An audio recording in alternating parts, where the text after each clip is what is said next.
लेकिन दुख इस बात का है कि जिन लोगों के करीबी अजीज़ो कारब इस जंग की नज़र हुए, उन पे क्या बीती, उनका पुरसान हाल कौन होगा। कीमती जाने पुंछ से गई, लोगों के अमलाक को नुकसान हुआ, मैंडर में जाने जाया हुई, और रजौरी में हमारे एक सीनियर सिविल सर्वेंट जो एक बड़े ही काबिल ऑफिसर थे, वो शहीद हो गए। हमारे अफवाज के लोग शहीद हो गए। तो लिहाजा मैं ये समझता हूँ कि जिन लोगों पे ये असर बर्पा हो गया, उनके सामने तो उनके लिए तो जंग हो गई, लेकिन फिर भी मैं दोनों ममालिक को मुबारक करूँगा।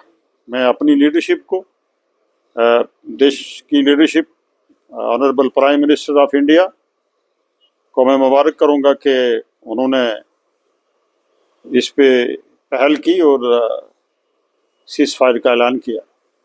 स्टेट गवर्नमेंट की तरफ से क्या जो लोग, स्टेट गवर्नमेंट की तरफ से आज चीफ मिनिस्टर साहब आए हैं। हमने भी कोशिश की थी, क्योंकि 7 को मेंढर में एक बस एक्सीडेंट की वजह से हमारे लोग 5 के लोग शहीद हो गए।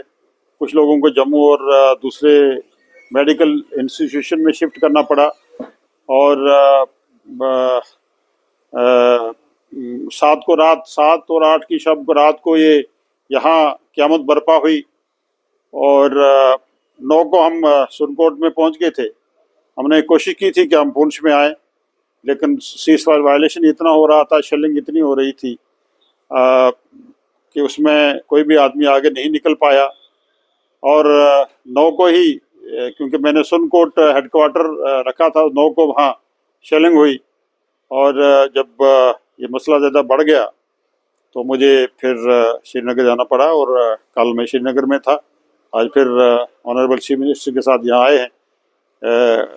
सीएम साहब खुद नुकसानात का असेसमेंट ले रहे हैं, और सरकार की तरफ से गवर्नमेंट को ये डायरेक्शन है कि जितनी भी मदद हमारी हो पाएगी, हम इंशाअल्लाह ताला जिन लोगों के अमलाक नुकसान हुए हैं, जिन लोगों के कीमती जाने नुकसान हुए हैं, उनकी मदद के लिए सरकार वादाबंद है, और हर मुमकिन कोशिश करेंगे कि वो लवाकीन जो अपने अजीज़ो कारब को छोड़ के चले गए, उनके जो सोजगार लोग हैं, उनको हम तनहा नहीं छोड़ेंगे। बहुत शुक्रिया।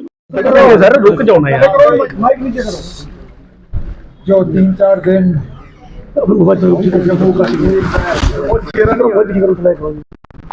देखा जाए तो जंगला ही माहौल बना हुआ था। सर कोई नहीं आगे जाता, आप थोड़ा सा पीछे का करो। अगर कोई इलाका बाढ़ की शेलिंग और बमबारी के लपेट में आया उसको, और बहुत अरसे के बाद पहली मरतबा पुंछ शहर के बीचों बीच बमबारी हुई।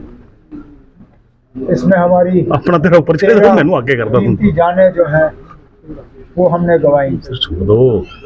आज यहाँ पे आने का मेरा मकसद, पहले तो मैंने कोशिश की कि उन घरों में कम से कम मैं पहुँचूँ जहाँ ये सबसे बड़ा सामना पेश आया। उसके बाद यहाँ की सिविल सोसाइटी से मेरी मुलाकात हुई, और मैंने पुंछ के लोगों को मुबारक किया जो इस मुश्किल दौर में उन्होंने हिंदू मुस्लिम सिख इत्तेहाद और भाईचारे का जो माहौल है उसको कायम और दायम रखा। अब आगे जाके दोबारा अगर इस तरह के हालात बने तो इतना जानी नुकसान ना हो, उसके लिए कुछ मशवरे, कुछ सुझाव सिविल सोसाइटी की तरफ से हमें मिले हैं, और उन पे हम अमल जो है करना शुरू करेंगे। उमर साहब, इस शेलिंग के दौरान किसी एक मजहब को निशाना नहीं बनाया, बल्कि जिस तरह पुंछ के लोगों ने हिंदू मुस्लिम सिख इत्तेहाद का जो सबूत दिखाया, इन लोगों की बमबारी भी इसी तरह रही। गुरुद्वारों के नज़दीक, मंदिरों के नज़दीक, हमारे मदरसों और दरगाहों के नज़दीक अंधाधुंध इनकी फायरिंग रही। चलिए वो किस तरह एक चीज और है कि पाएंगे मुझे उमर साहब, पाकिस्तान की पाकिस्तान की नीयत पे हम भरोसा कर सकते हैं?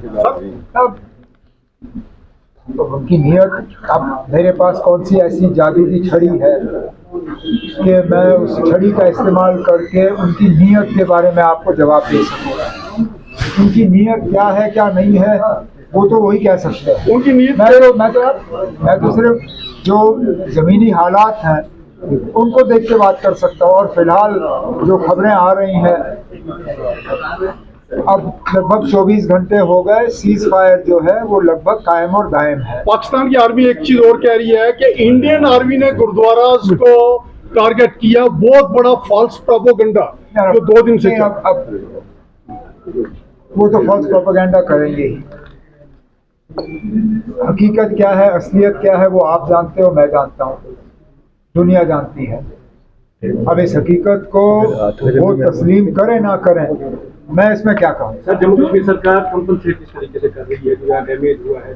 अभी तक तो हम लोगों को बचाने में लगे रहे। अब जबकि सीज फायर चल रहा है, सीज फायर को चले हुए 24 घंटे से ज़्यादा हो गए, अब डिस्ट्रिक्ट एडमिनिस्ट्रेशन को हर ज़िले में, पूंछ, राजौरी, बाकी ज़िले जहाँ जहाँ शेलिंग हुई है, जम्मू वगैरह, बारामूला, कुपवारा, बांडीकोट, सब डीसीज को अब वाज़ेह हिदायत दी गई है कि वो अपनी टीम कायम करें। उन टीम्स में जो है इंजीनियरिंग एक्सपर्ट्स भी रखें, और जहाँ जहाँ शेलिंग का असर किसी स्ट्रक्चर पे हुआ है उस स्ट्रक्चर की असेसमेंट करें। जो डैमेज हुआ है डैमेज असेस करें। डैमेज असेसमेंट के बाद एक बाज़ाब्ता एक परफॉर्मा के तहत इन्हें हम मुआवजा देते हैं। उनको तो अब कोशिश करनी चाहिए वापस आने की। जाहिर सी बात है, लगभग 80-90% पुंछ शहर जो अभी खाली है वो तब गए जब यहाँ शेलिंग हो रही थी। अब अगर शेलिंग रुक गई है तो उनको वापस अपने पब्लिक मीटिंग में लोगों ने जो है अपना एक सवाल रखा कि सिविल प्रशासन की गलतियों की वजह से पुंछ में जो इतना नुकसान हुआ है। कौन सी गलती ना? सिविल प्रशासन यहाँ पे दिखी नहीं सर। पुलिस काम कर रही है। ये आपके, मैं माफी चाहता हूँ ना। सिविल मैंने